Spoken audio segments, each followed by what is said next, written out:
Assalamualaikum warahmatullahi wabarakatuh. Selamat datang di channel OP Original Prestation.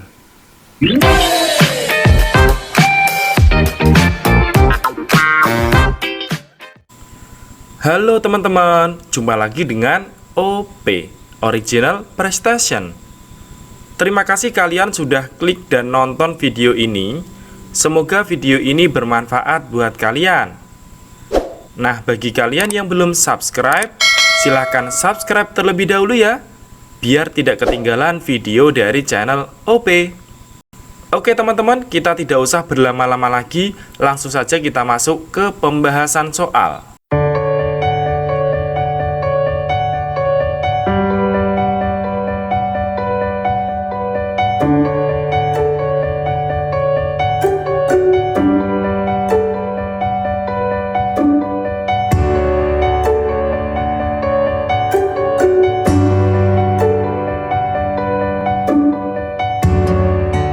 Untuk soal nomor 1, sebuah pekerjaan dikerjakan oleh 8 orang selesai dalam 4 hari. Jika pekerjaan tersebut ingin diselesaikan 12 hari, titik-titik pekerja. Oke teman-teman, jadi soal nomor 1 ini merupakan soal dari salah satu peserta tes SKD CPNS 2021 kemarin teman-teman. Jadi mohon maaf kalau di sini soalnya ada yang kurang lengkap. Nggak apa-apa ya, yang penting kita tahu maksud soal ini dan kita tahu cara menyelesaikannya seperti apa. Gitu ya teman-teman. Oke, jadi untuk soal nomor 1 ini merupakan soal FR tentang perbandingan teman-teman ya. Perbandingan antara apa? Perbandingan antara banyaknya pekerja atau orang dan waktu. Di sini banyaknya hari, gitu ya. Oke, maka kita tulis yang pertama adalah banyaknya pekerja, kita tulis. Kemudian waktu atau banyaknya hari. Nah, kemudian yang pertama diketahui banyaknya pekerja ada berapa? Ada 8, kita masukkan di sini pekerjanya ada 8, sedangkan banyaknya hari di sini ada 4, kita masukkan jadi ada 4. Kemudian yang kedua, di sini diketahui ada 12 hari. Kita tulis di sini 12 hari. Kemudian banyaknya pekerja ditanyakan, maka di sini kita misalkan dengan X gitu ya. Nah, teman-teman masih ingat bahwa perbandingan itu ada 2 macam ya, yaitu perbandingan senilai dan tidak senilai teman-teman ya. Oke. Jadi perbandingan itu ada 2, yaitu senilai dan tidak senilai. Oke, jadi kita cek dulu di sini perbandingannya merupakan senilai apa tidak antara banyaknya pekerja dengan banyaknya hari. Oke, jadi caranya kita bayangkan ya. Yang pertama, misalkan dalam sebuah pekerjaan, jika jumlah pekerjanya ditambah semakin banyak, maka banyaknya hari yang dibutuhkan untuk menyelesaikan pekerjaan tersebut kira-kira semakin banyak apa semakin sedikit teman-teman? Oke, saya ulangi ya. Jika dalam suatu pekerjaan ya, misalkan jumlah pekerjanya ditambah, maka banyaknya hari yang dibutuhkan untuk menyelesaikan pekerjaan itu semakin banyak apa sedikit teman-teman? Maka akan semakin sedikit. Kalau pekerjaannya semakin banyak, maka selesainya akan semakin cepat gitu ya. Maka harinya semakin sedikit gitu ya.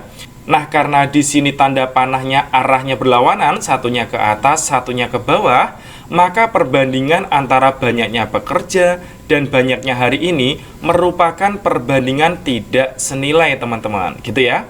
Nah, karena di sini perbandingan tidak senilai, maka langsung aja kita kalikan secara sejajar, teman-teman. Jadi di sini 8 kali 4 ya, kita tulis 8 dikali 4 sama dengan X dikali 12 ya. Oke, kita tulis X dikali 12.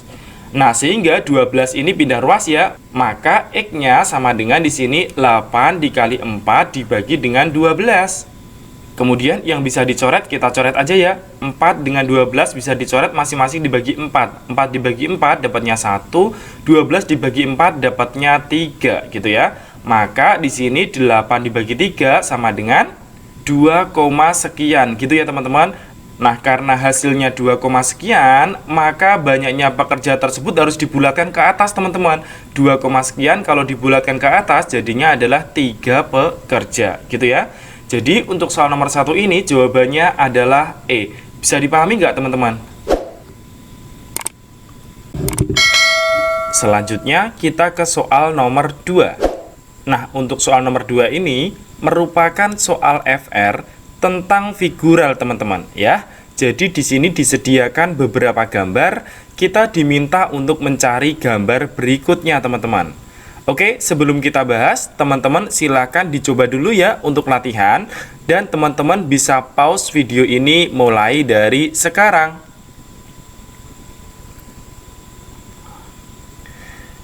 Oke, teman-teman, udah selesai ya. Nah, sekarang kita bahas. Nah, di sini disediakan beberapa gambar, yaitu gambar bangun segi 6, teman-teman. Nah, kita kasih nama dulu ya. Di sini kita kasih nama bangun pertama, kemudian bangun kedua, kemudian di sini bangun ketiga. Nah, kita diminta untuk mencari bangun yang keempat ini, teman-teman. Nah, jadi kuncinya di sini adalah, teman-teman, ada sebuah sisi pada segi 6 yang dia itu berjalan berputar searah jarum jam, gitu ya. Nah, maka yang pertama kan posisinya di sini. Maka setelah berjalan berputar searah jarum jam, maka jadinya, nah, seperti ini, teman-teman. Nah, ini jadi seperti gambar nomor 2 ini, gitu ya. Nah, kemudian setelah itu dia berjalan lagi berputar searah jarum jam. Jadinya di sini, teman-teman. Nah, jadi gambar ini seperti di gambar nomor 3 ini, teman-teman.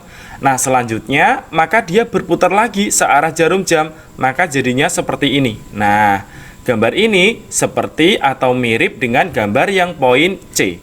Mudah banget ya, teman-teman, bisa dipahami? Selanjutnya, kita ke soal nomor 3. Jika 4Y min 9X sama dengan 38, dan min 2X plus 7Y sama dengan 39, maka min 7X min 3Y sama dengan... Oke, teman-teman, untuk soal nomor 2 ini merupakan soal FR tentang hitung cepat, teman-teman, ya. Jadi yang pertama kita tulis dulu ya, di sini ada persamaan pertama. Tapi kita rapikan dulu ya. Jadi yang X kita taruh di sebelah kiri, jadinya min 9X gitu ya. Kemudian ditambah dengan 4Y sama dengan 38.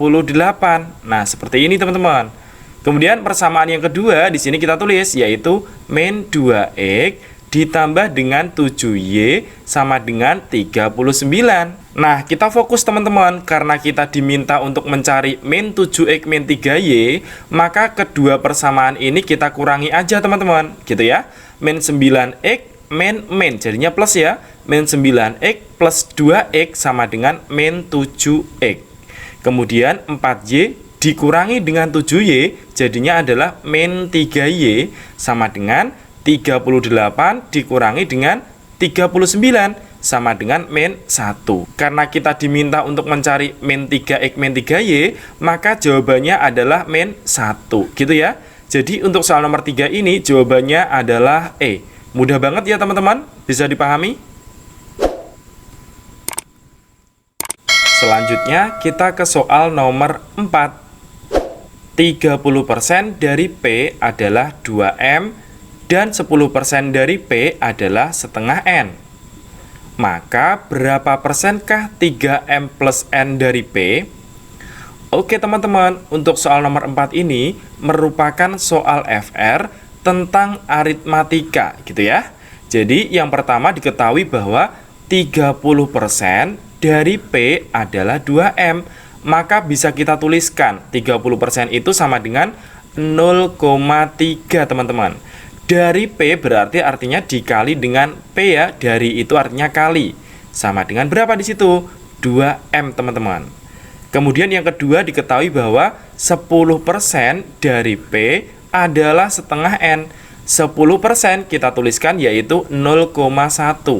Dari P berarti dikali dengan P sama dengan setengah N. Kita tulis di sini setengah N. Nah, kemudian kita fokus, teman-teman. Kita diminta untuk mencari berapa persenkah 3M plus N dari P. Maka bisa kita tuliskan, teman-teman. Di sini berarti 3M plus N dibagi dengan P. Karena di sini bentuk persentase, maka dikali dengan 100%, teman-teman.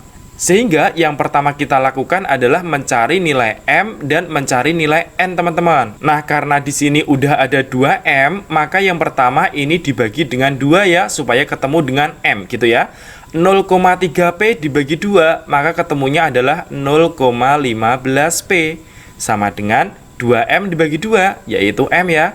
Nah, kemudian untuk yang bawah ini, supaya jadi N berarti dikali dengan 2, teman-teman. 0,1P dikali 2, yaitu 0,2P. Ya, sama dengan setengah N dikali 2, yaitu N, teman-teman. Nah, kemudian tinggal kita masukkan aja, teman-teman. Yang pertama adalah 3M. Karena di sini M sama dengan 0,15P, maka 3M sama dengan 3 dikali 0,15P ya. Langsung aja berarti sama dengan 0,45P, teman-teman. Kemudian ditambah dengan N. N-nya berapa? N-nya sama dengan 0,2P. Lalu dibagi dengan apa di sini? P, kemudian dikali dengan 100%, teman-teman. Nah, kemudian kita jumlahkan ya. 0,45P ditambah 0,2P sama dengan 0,65P, teman-teman. Dibagi dengan P, kemudian dikali dengan 100%. Sehingga di sini P dengan P boleh dicoret ya, maka sama dengan 0,65 dikali dengan 100%, teman-teman. 0,65 dikali 100 sama dengan 65%. Nah, sehingga jawaban soal nomor 4 ini adalah E. Bisa dipahami, teman-teman? Selanjutnya, kita ke soal nomor 5. Adi akan pergi ke rumah Rida untuk kerja kelompok. Jarak dari rumah Adi dan rumah Rida adalah 20 km. Untuk menuju rumah Rida, Adi akan menggunakan sepedanya yang memiliki kecepatan yang cukup cepat. Jika Adi berangkat pada pukul 9 dengan kecepatan 10 km per jam dan beristirahat selama 30 menit, jam berapa Adi sampai ke rumah Rida? Oke, teman-teman, untuk soal nomor 5 kita diminta untuk mencari waktu intinya, gitu ya. Oke, untuk mencari waktu rumusnya apa? Waktu itu sama dengan jarak dibagi dengan kecepatan, teman-teman. Oke, langsung aja kita masukkan ya. Yang pertama di situ jaraknya yaitu 20 km. Kita tulis 20. Dibagi dengan kecepatannya berapa? Yaitu 10 km per jam. Kita bagi dengan 10 di sini. Maka 20 dibagi 10 sama dengan 2. Satuannya yaitu jam. Oke, jadi perjalanannya 2 jam. Kemudian hati-hati, teman-teman, karena di sini dia harus beristirahat selama 30 menit, maka perjalanannya ditambah 30 menit, kan gitu. Oke. Jadi totalnya yaitu 2 jam 30 menit, teman-teman. Nah, kemudian Adi berangkat pada pukul 9. Oke, jadi berangkatnya pukul 9. Kemudian perjalanannya totalnya selama 2 jam 30 menit. Tinggal kita jumlahkan aja. Jadi ditambah dengan 2 lebih 30 menit, gitu ya. Kita jumlahkan, di sini tetap 30, kemudian 9 ditambah 2 yaitu 11. Jadi Adi sampai ke rumah Rida pukul 11 lebih 30 menit. Jadi jawaban soal nomor 5 adalah C. Mudah ya, teman-teman? Selanjutnya kita ke soal nomor 6. Jika 3 pangkat A sama dengan 5, 5 pangkat B sama dengan 7, dan 7 pangkat C sama dengan 9, maka ABC sama dengan. Oke, teman-teman, yang pertama di sini diketahui bahwa 7 pangkat C sama dengan 9. Sedangkan di sini 7 itu sama dengan 5 pangkat B. Maka angka 7 di sini kita ganti dengan 5 pangkat B, gitu ya. Kemudian dipangkatkan dengan C sama dengan 9. Maka menggunakan sifat perpangkatan, kalau ada A pangkat M dipangkatkan dengan N, jadi di sini bilangan berpangkat dipangkatkan lagi, maka pangkatnya dikali, teman-teman. Jadinya adalah A pangkat M dikali N. Nah, maka di sini jadinya bilangan berpangkat 5 pangkat B dipangkatkan lagi dengan C, maka jadinya adalah 5 pangkat B kali C atau BC sama dengan 9. Nah, seperti ini ya. Nah, kemudian di soal diketahui apa? 5 itu kan sama dengan 3 pangkat A, teman-teman. Jadi 5 ini kita ganti dengan 3 pangkat A, gitu ya. Dipangkatkan lagi dengan BC sama dengan 9. Nah, ini bilangan berpangkat dipangkatkan lagi. Menggunakan sifat yang sama, maka pangkatnya tinggal dikalikan aja teman-teman. Jadi A dikali B dikali C sama dengan 9 itu 3 pangkat berapa? 9 sama dengan 3 pangkat 2. Nah, karena di sini basisnya sama, maka boleh dicoret 3 dengan 3. Maka hasilnya adalah A kali B kali C sama dengan 2. Sehingga jawaban soal nomor 6 ini adalah D. Bisa dipahami teman-teman? Selanjutnya kita ke soal nomor 7. Suatu kelompok belajar mempunyai anggota 7 orang. Jika setiap belajar semua anggota kelompok duduk dengan posisi melingkar, banyaknya cara untuk mengatur posisi duduk anggota kelompok tersebut adalah, oke teman-teman, di sini ada kata-kata melingkar. Berarti kita menggunakan permutasi siklis teman-teman, gitu ya. Oke, melingkar itu jelas menggunakan permutasi siklis. Di sini jumlah orangnya ada berapa? Ada 7 orang. Maka rumus permutasi siklis itu kan N dikurangi 1 faktorial teman-teman. Di sini karena 7 maka dimasukkan aja 7 dikurangi 1 faktorial, gitu kan? Oke, 7 dikurangi 1 yaitu 6 faktorial. 6 faktorial itu sama dengan 6 kali 5 dikali 4 kali 3 kali 2 kali 1. Nah, tinggal kita kalikan aja teman-teman. 6 kali 5 yaitu 30. 30 kali 4 yaitu 120. 120 dikali 3 yaitu 360. 360 dikali 2 sama dengan 720 teman-teman. Nah, sehingga untuk soal nomor 7 ini jawabannya adalah A. Bisa dipahami teman-teman? Selanjutnya kita ke soal PR teman-teman. Nah, untuk soal PR yang pertama merupakan soal FR tentang figural teman-teman ya. Silahkan dicoba untuk latihan. Dan jangan lupa hasil kalian tulis di kolom komentar ya. I got time. It's clear to see from up here. Kemudian untuk soal PR yang kedua. Nah, untuk soal PR yang kedua ini merupakan soal FR tentang aritmatika. Silahkan dicoba untuk latihan. Dan jangan lupa hasil kalian tulis di kolom komentar ya.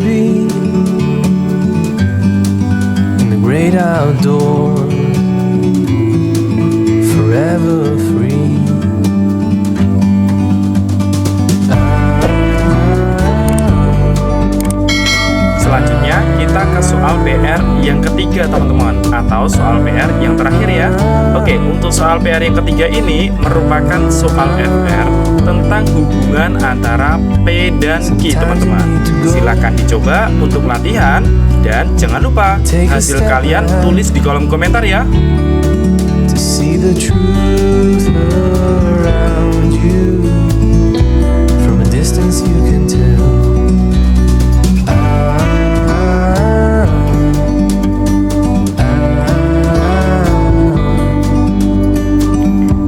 Oke teman-teman, terima kasih telah menonton video di channel OP.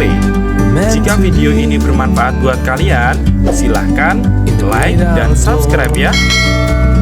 Jika soal PR ini perlu dibahas, teman-teman silahkan sampaikan di kolom komentar ya. Terima kasih teman-teman, sampai jumpa di pembahasan berikutnya.